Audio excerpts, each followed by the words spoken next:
Yesterday was my son's birthday, so I did not get to make a reaction video to the fights right away.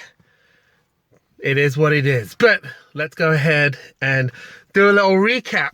So, Dynamite Daniel Dubois politely, in his English manner, shut the mouth, silenced the American. Sorry for all my Americans out there, but he silenced him. Number one, Jarrell Miller was almost 100 pounds more than Daniel Dubois. So the longer the fight went, there was no way that his stamina was going to maintain weighing 335 or 333. That's insane amount of weight. Plus the whole first round, he didn't even throw a punch. And I think that was part of his tactics. But then as the fight went on, the more he threw, obviously you use up a lot of energy. Daniel Dubois, you know, throwing all those punches early on in the fight, you could tell he was gassed. He had to get a second wind. But part of that is nervous energy. I don't know if you've ever been in a fight or if you've ever done any kind of sports.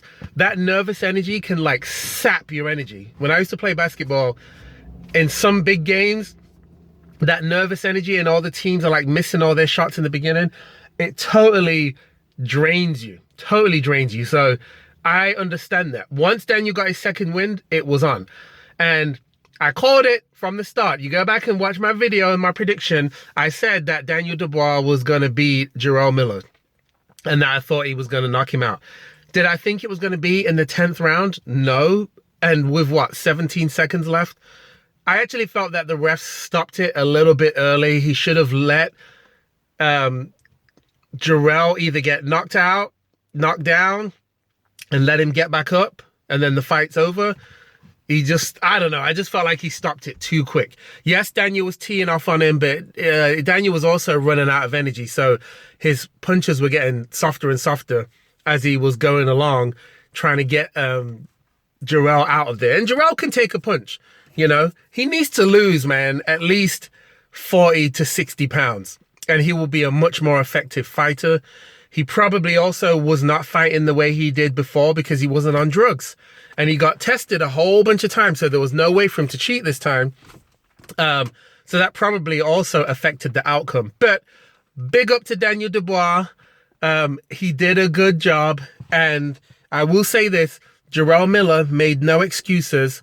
He went out on his shield and he gave Daniel Dubois all the props by the end of it. So you can't complain about how he did it. He sold the fight. He's a salesman. You want Jarrell Miller on your card because he runs his mouth. He does have to perform. You can't just run your mouth and not perform. And I think once he gets in better shape, he kind of does like the Andy Ruiz thing where he loses some weight. He's going to be dangerous. But big up to Daniel Dubois. Good job on showing people that you're not a quitter. Good job on a good comeback fight after fighting Usyk. Next, you need to fight somebody who is, you know, a bit more formidable. And we'll see where that goes. So, yeah, good job.